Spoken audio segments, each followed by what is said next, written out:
اسلام کو جب کامیابیاں اور کامرانیاں عطا کیں اور نبی پاک صلی اللہ تعالی علیہ وسلم کے دین کو اللہ نے غلبہ عطا کیا تو 9 ذی الحج میں حج فرض کیا گیا۔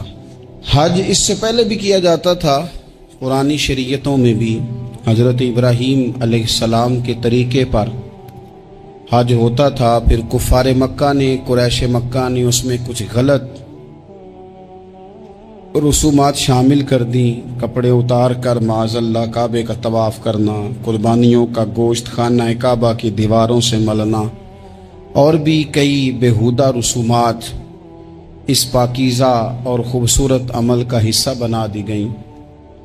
پھر 9 ذی الحج کو حج فرض ہوا۔ نبی پاک صلی اللہ تعالی علیہ وسلم نے حضرت ابو بکر صدیق کو امیر حج بنا کے رخصت فرمایا۔ دیکھیں کہاں کہاں محبوب انہیں اپنا نائب بناتے ہیں۔ اب 9 کو تو حضور نے حضرت ابو بکر صدیق کو امیر حج بنایا اور پھر اعلان فرمایا، جہاں جہاں مسلمان آبادیاں تھیں وہاں اعلان کر دیا گیا کہ آئندہ سال رسول پاک علیہ السلام خود حج کے لیے تشریف لے جائیں گے۔ اب ایک بڑی تعداد مسلمانوں کی جمع ہونے لگی۔ ذی قعدہ کے آخری ایام میں ہزاروں کی تعداد میں لوگ مدینہ شریف میں جمع ہو گئے۔ ظہر کی نماز کی ادائیگی کے بعد سیرت نگار کہتے ہیں کہ 28 ذی قعدہ تھی، نبی پاک علیہ السلام ظہر پڑھ کے حج کے لیے نکلے، اور جہاں آج ذوالحلیفہ ہے، ابیار علی جس جگہ کو کہتے ہیں، میقات مدینہ بھی کہا جاتا ہے، وہاں اللہ کے محبوب نے پہلے رات گزاری۔ وہیں پہ نبی پاک صلی اللہ تعالی علیہ وسلم نے احرام باندھا، حضور تشریف لے گئے۔ یہ حج قران تھا۔ نبی پاک صلی اللہ تعالی علیہ وآلہ وسلم کے ساتھ اس طرح لوگ امڑ کے آئے، جہاں جہاں سے لوگ تھے مسلمان وہ سارے جمع ہوئے حضور کے ساتھ اللہ کی بارگاہ میں حاضر ہونے کے لیے۔ 1,40,000 صحابہ، یہ ایک ہی دفعہ صحابہ کا اتنا بڑا مجمع جمع ہوا ہے، ایک ہی دفعہ۔ اور حضور علیہ السلام کی خواہش تھی کہ یہ سارے لوگ وہاں پہنچیں۔ محبوب کریم علیہ السلام 4 ذی الحج کو حضور علیہ السلام نے طواف کیا، صفا مروہ کیا، احرام نہیں کھولا، قربانیاں ساتھ تھیں، چونکہ یہ حج قران تھا۔ اللہ کے رسول صلی اللہ تعالی علیہ وآلہ وسلم نے پھر 8 ذی الحج کو ظہر کی نماز جا کے منا کے میدان میں ادا کی۔ 9 ذی الحج کو مسجد نمرہ کے پاس کوہ صبیر پر جب سورج کی کرنیں چمکیں، قربان جائیں کیا نظارہ ہوگا۔ لبیک لبیک کی صدا آ رہی ہے، دے کون رہے ہیں؟ مدینے والے محبوب صلی اللہ علیہ وسلم۔ حضور اس لشکر حسن کو لے کر، اس نور بھرے قافلے کو لے کے، یہ کون ہیں جو حضور کے ساتھ سارے نکلے ہیں؟ یہ کون ہیں سارے؟ یہ وہ فیروز بخت سعادت مند لوگ ہیں کہ ان میں سے جس نے ایک دفعہ بھی ایمان کی حالت میں حضور کو دیکھا اور پھر خاتمہ بالخیر بالایمان کے ساتھ دنیا سے رخصت ہوئے، یہ وہ لوگ ہیں کہ ولی اگر 60 سال بھی سارا دن روزہ رکھے، ساری رات نفل پڑھے، ہر برائی سے بچے، لیکن پھر بھی کسی صحابی کے قدموں کی خاک تک کو نہیں پہنچ سکتا۔ اور صحابی زیارت سے بنتا ہے، ولی عبادت سے بنتے ہیں۔ نبی پاک صلی اللہ تعالی علیہ وسلم کے وہ سارے صحابہ کون ہیں؟ الصحابہ النجوم، یہ حضور کی چاروں جانب یہ چمک رہے ہیں، انہیں خود میرے نبی پاک نے ستارے فرمایا ہے۔ ایک سمت علی، ایک سمت عمر، صدیق ادھر، عثمان ادھر۔ ان جگمگ جگمگ تاروں میں بھلا مہتاب کا عالم کیا ہوگا؟ اور ہر کوئی فدا ہے بن دیکھے تو پھر دیدار کا عالم کیا ہوگا؟ تو نبی پاک صلی اللہ علیہ وسلم نے یہ وہ موقع تھا، 9 ذی الحج میدان عرفات، حضور صلی اللہ علیہ وسلم نے ظہر کی نماز ادا فرمائی اور پھر کچھ توقف کے بعد حضور کے لیے اونٹنی پر کجاوا سجایا گیا۔ حضور اپنی کسوا نامی اونٹنی پر سوار ہوئے، میرے محبوب نے خطبہ دینے کا ارادہ فرمایا۔